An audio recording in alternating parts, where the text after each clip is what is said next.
Pull yourself up a chair and join us at the Energy Roundtable. Welcome to Energy Roundtable. Grab a cup of coffee and let's have some chat about what's in the news this week. Lisa, welcome to the Roundtable. Hello there, Matt. How are you doing today? Doing very well. You? I'm very good, thank you. It's Friday, so I'm excited for the weekend. Right on. There's a lot on the go in our industry, as always there is. I was talking to somebody yesterday. They said everybody's talking about energy, and they're finally figured out what all the cool kids have been up to. So speaking of the cool kids, my first article is, both of my articles are again from smartenergydecisions.com. So yes, I might be a little bit lazy, but by going to the same website, but they offer great curation of articles. And so this one, the headline is Starbucks adds carbon neutrality in green coffee processes to 2030 goals. You told me that I stole this from you. I know you're a north of the lake frou-frou Starbucks drinking individual, Lisa, now that you live where you live. Anyways, this is a cool article. I guess the article goes on to say that a year ago they announced a desire to get to 50% reductions in their carbon emissions within 10 years, but now they're doubling down and they're saying they want to be carbon neutral by 2030, and that's only 9 years from now. They have a kind of a three-pronged approach to this, and the first one is they're going to equip farmers to decarbonize their supply chain. Second one is promoting the distribution of disease-resistant coffee tree varieties, and the third is protecting and restoring at-risk forests in coffee-growing regions. So, certainly all media around carbon reductions is a good, especially with somebody who has such a pulpit or a position like Starbucks to take this. Mm-hmm. So it's exciting from that perspective, and I have a little bit of a disappointment that, as a thermal power guy, there's no mention of biomass and biomass generation with all the foresting that's going on. Yeah. But again, I don't know the whole value chain. So what do you think about this article, Lisa? Are you thumbs up, thumbs down? Yeah, well, I'm thumbs up for a couple of reasons. I think, what's interesting is people are taking the sustainability piece on themselves, right? So, you talk about some of the top, Fortune 500, Fortune 100, Fortune 30 companies. They're not waiting. They're taking it upon themselves to figure out how to decarbonize, their supply chains. I was, interestingly enough, I ordered, that I'm an avid cyclist, so I ordered a POC helmet, off of POC's website, and then they send me this. Sorry, is this POC like the high rate anaerobic digester technology company? No, not that same POC. POC. POC. Yes. And then they send me an app to track the order, and the app is called Shop.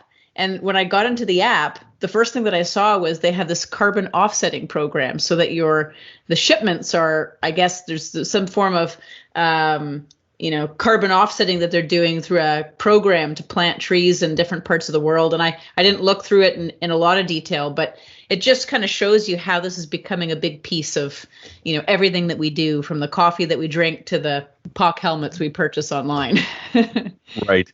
And I think, a lot of what's driving that is people will vote with their feet, right? And so particularly for B2C, business to consumer customers, or businesses who are serving the broader public, it happens in B2B as well. But I think, if the story is not there of decarbonization and emissions reduction, then people are going to take their business elsewhere. And so it's cool that, it's the right decision and it's a business decision, and they're merged together. So the story is good. I'm a bit thumbs down because I would have liked the biomass piece to be in there. I think it's a biomass opportunity, but overall, I think it's a good news story. Awesome. Well, one of the articles that I found, it was off of Routers. It was this one is from, I think, March the 15th. The title of it is From Fracking to Geothermal, Fort Nelson's First Nation Moves Forward with Clean Electricity Project. And the reason I thought this was interesting is last week on our Energy Roundtable segment, we were talking a little bit about fracking. We just kind of touched on it. But here they're basically taking existing fracking gas wells and they're basically deepening those. I think that they're talking about roughly between 610 meters to 760 meters, basically to put a geothermal loop in there. And the purpose is to create 15 megawatts of clean electricity. Apparently, it's going to be one of Canada's first geothermal electric facilities. It's supposed to be completed in 2024. So I thought it was interesting just because it, obviously reuses some of the existing infrastructure or in an existing site for another purpose. So that was kind of cool. And then perhaps more importantly, First Nations communities and northern communities have been powered over the years with diesel powered predominantly. And many of those facilities have shifted to LNG. But to kind of see something this green was kind of I thought it was a pretty good news story and pretty innovative. So, I think I give this one probably a thumbs up. I feel like I'm giving all of my articles a thumbs up. That's probably not a good thing, but what do you give it, Matt? Yeah, I give it a thumbs up, because and for those who can't put Fort Nelson on a map, it's a 20-hour drive from Juneau, Alaska. It's a roundabout means. I Googled it while we were talking. It's east of Juneau, Alaska. But anyways, yeah, great reutilization of existing assets. And I don't know a lot about it, but geothermal as a technology, I think is something that is underexplored and the stories are undertold. I think it's something that's untapped, and it's maybe it's not as sexy as wind and solar, but I think there's some significant opportunities there. So I'm 2 thumbs up for this because I think it's a success story for a northern community, and it's a technology that I hope that we can continue to explore more and more as the world develops. So very good, cool. My last story is I'm trying to pull it up here on my phone. And I'm having trouble doing that for some reason. This is awkward. I can't go to my next page. Uh-oh. Well, I can, if you want, I can go with my next one if you like, Matt, and you can. Yeah, you go, please. Thank you. I'll go. Okay, no worries. So the next one is also from Routers. I'm trying to see. I think this one was March the 16th. That's titled. Is it Routers? I've always pronounced it Reuters. Is that wrong? Oh, maybe you're right. It could be Reuters.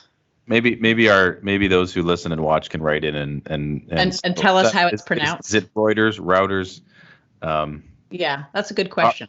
Yeah, let's get some. We feedback should get corrected on that for sure, though. We should. Or maybe I should get corrected if I'm the one who's mispronouncing it. Or me. I mean, somebody's going to win, somebody's going to lose. That's what the roundtable is all about. All right. So this next one is Germany and Canada agreed to explore green hydrogen development. So basically, as the article would suggest, it's an agreement between Germany and Canada to explore the joint development of green hydrogen from Canadian hydroelectric power for export to Germany. And the whole reason behind this, from what I understand in the article, to try to summarize it, is that Germany basically wants to scale up on hydrogen as an alternative to fossil fuels for mass applications in the industry to meet their climate change targets. But they lack apparently the land resources to produce enough of that green power for use in the necessary electrolysis process. The part that I really found interesting about the article was just the co-development between the countries. And, for listeners who may or may not have heard, yesterday the Supreme Court deemed the federal carbon tax as constitutional. So it was, I just thought this was kind of interesting to see how this was sort of out of the box thinking. And because of that, the rule that, the Supreme Court ruling that took place yesterday, I kind of had to wonder, is this something that we're going to see, more of in the future, where there's multiple countries collaborating? And the reason that I think this could be a big deal is because, we've talked about this on our podcast and Energy Roundtable before. But when it comes to renewable technologies, they're really in some cases location based, right? where you might have hydroelectric that's better suited for one area and other areas for solar and for wind or cogeneration or whatever it might be. So I just thought that was kind of interesting to kind of get the collaboration of different either provinces or countries working together to meet an overall goal. Yeah, and certainly if you step back and think about it, we're all breathing the same air. From a macro level, we're all in this together, right? And that's why the Paris Accord, the Kyoto Accord, those are real things because we're all breathing the same air. I'm thumbs up on this again because I think I spent a lot of time in the biogas space where German technology was coming to North America, and it was always it was like the Brady Bunch that I always say Marsha. In the North American renewable context, it was always Germany. And so it's nice to hear a story of I think it's going the other way, and I'm I'm proud Canadian, a little bit competitive.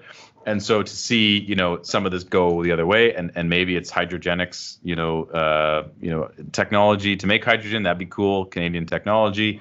So, there's a lot of things here that are exciting about this story. I'm guessing they're going to make the green hydrogen here and transport the hydrogen. I don't know if that was clear in the article. Yeah, I didn't dig into it that deep, but that's a good point. I mean, I would assume so, but I would imagine the practical realities of moving the electricity is a little hard. Exactly, that might not be the greatest idea. Cool, that's a good one. My last article that I did finally find is a new biofuel project from Delta Airline partner receives a $600 million investment. So what this is it's a company that is developing a sustainable aviation fuel. So there has been some development that Delta has been a part of on kind of a pilot, but now there's a bunch more money. Stone Peak Infrastructure Partners is kind of the backing this deal, and they're going to provide $600 million to a company called Northwest Advanced Biofuels. And they're going to continue the path towards a cellulosic biofuel to replace fossil-based jet fuel. So that's the story. What's your initial reaction? Well, I give this a little bit of a thumbs down only because I feel like it's a bit of a duplicate from one of our first energy roundtables, isn't it? Wasn't it you or I that spoke about? Was it Air Canada, or there's another airline that's basically doing the same thing? But other than that, I give it a thumbs up because obviously, I think it's pretty interesting to see how so many of the airlines are thinking about this. Obviously, when we think of carbon footprint and, people like Greta Thunberg, who's sailing around the world to avoid, her carbon footprint. I think it's pretty neat. And I like to travel. So, the more we can reduce carbon via flights, that's awesome. I think your thumbs down is really for me because I've picked two airline articles 2 weeks in a row. I actually don't remember who it was. It was me because I'm an Air Canada guy. Delta's not a Star Alliance partner, but I've gone outside of the family to pick them. But what's different about this article, the Air Canada article was about commitments that they had made and some generalities, but this is about a true investment in a true technology. I'm reading this book, Peter Thiel, I hope I'm pronouncing that right. 0 to 1, thank you. He's a big venture capitalist, and he talks about how important innovation is. And we talk a lot about globalization, but globalization really is a race to the bottom in terms of the economics. But innovation is what will set us apart for many, many years with the Industrial Revolution and even in the early part of the last century.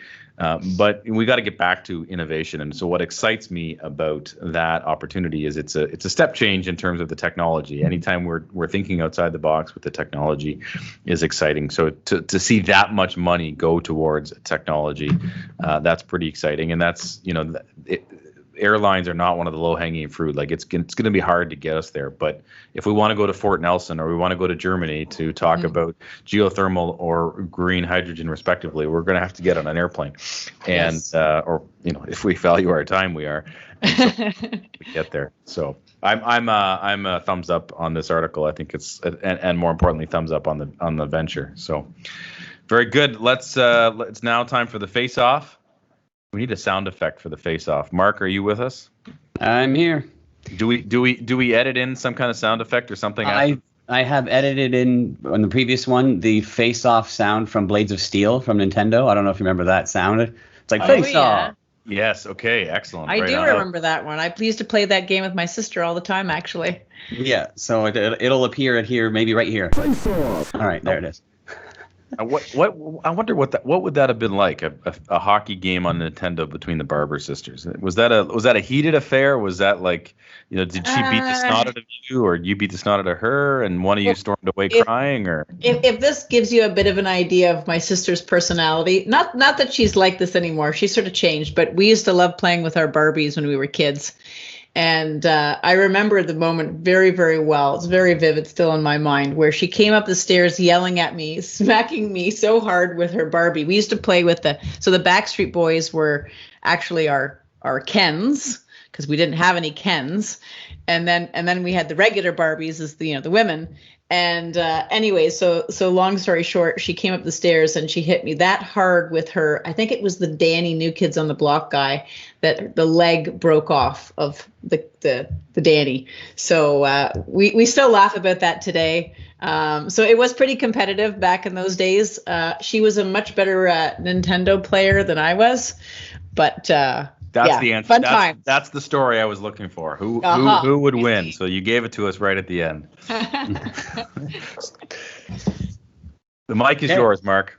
Yeah, so Face Off is a segment where I throw a topic at you guys. Each of you will be forced to take a pro or a con side. And today's topic is obviously the carbon tax being deemed constitutional. Although I think they are going to be making some revisions to it. But either way, it's still around. So, Lisa, you're going to take the pro on this decision. You're happy. You like the carbon tax. And Matt, you're going to do the con side. You don't like the decision. You'd rather no carbon tax. And are we arguing the constitutionality of it or carbon tax in general? Like, I guess the carbon tax is probably. And neither of us are a constitutional lawyer, so we should probably. That's right. Yeah.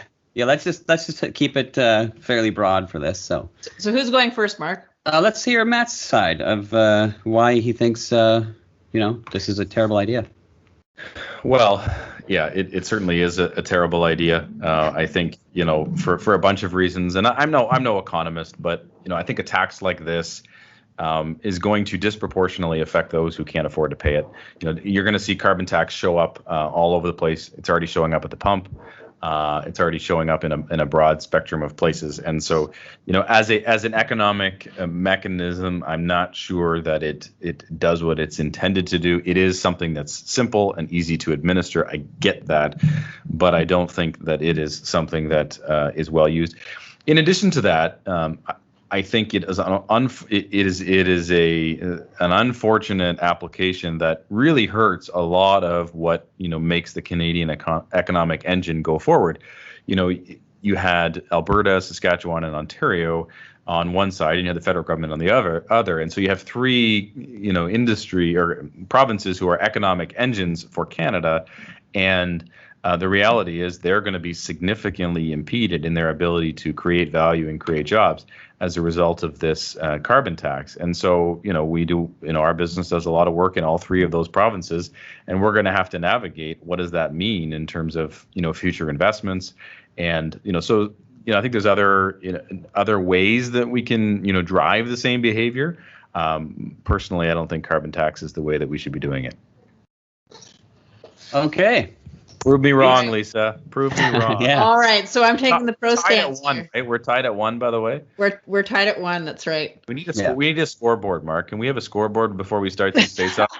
Absolutely. Yes. I want to be like Lisa's sister and beat her all the time. All right. So I'm taking the pro stance on this. So to start off with, well, hey, if you're going to pollute, pay for those carbon emissions. I guess second to that, I think it raises considerable revenue, which can be spent on mitigating pollution. So that's where a lot of these different incentives can come from, government incentives, which will further help develop existing technologies and spur, innovation. We're certainly starting to see that in the space. Obviously, it's driving behavior We're starting to see as these articles that I reviewed today, the hydrogen development and the fracking piece with geothermal, obviously it's spurring innovation in different fields. So I think that's great. I think it just encourages companies in general to look for cleaner power alternatives. Look, Starbucks in some ways is taking that upon themselves, maybe not necessarily from a pure power perspective, but just from an overall sustainability perspective. And I think carbon emissions are driving that. I think it allows us to slow our society's GHG contributions and therefore our global warming, so that Greta Thunberg hopefully can take the airplane at some point and not take the sailboat across the ocean. Further investment or adoption often translates into lower technology costs. We're starting to see that with batteries. We're starting to see that with RNG and with hydrogen. Another big bonus is more jobs. More technologies, more innovation equals more jobs. And then perhaps lastly, it can encourage positive lifestyle changes. So I might decide to drive my bicycle to work instead of my car. And hopefully, maybe for the Greta Thunbergs of the world, it means sailing the sailboat across the ocean instead of taking the jet as well. But in general, I think it provides or encourages positive lifestyle changes. Well, I appreciate your concern for Greta Thunberg and avoiding scurvy when she's sailing around the world. I would respectfully ask if you are confident in our federal government and their ability to collect the tax and then distribute it in a means by which it can actually drive the change that you so hope, and do so in an efficient and non-corrupt manner. I certainly hope that the federal government will do their piece in terms of allowing the spurring of innovation and through incentives to occur. I think we're starting to see that already. But perhaps more importantly, instead of it being directed just from the federal government and providing those incentives, we're starting to see the behavior already because of the price of high carbon tax. Wow. This is a close one. This is probably the closest one because can we declare a tie? Because I can't really decide on this one, to be honest. You know what a tie is like, Mark, right? I know. I apologize for that. But regardless to how I actually feel about this was a tough one. I tried to obviously remain neutral, and I honestly can't say either way who wins this one. So I have to declare a tie on this one. I'm sorry. We got to get a new moderator. There's no way I lost this. No way. Yeah, I don't know. You know what we're gonna do? We're gonna ask the listeners to weigh in. That's what we're gonna do. Well, there we go. Yeah, let's make that the new face-off rule. That if Mark can't decide, because we do, yep. Mark's a great guy, grows a great mustache, produces a great content. Mark's a great guy. If Mark can't decide, we're not going to bust his chops. We are going to ask the listeners. So in the comments, we want people to pick a winner on this particular topic of carbon tax. Who won, Matt or Lisa, in our debate? All right, I like that idea. Plan. Cool. Well, thank you both. Vote for me, listeners. Wow. All right. Stuff in the ballot boxes. That's fine. I'll just make my win even sweeter. So, all joking aside, Lisa, Mark, thank you both. This is always one of the highlights of my week. A fun chance to catch up on the news in our industry and talk about what's happening and debate some relevant topics. So thank you all, our listeners. And as always, we crave your feedback and I crave your votes. And until next week, we'll see you again. Stay safe.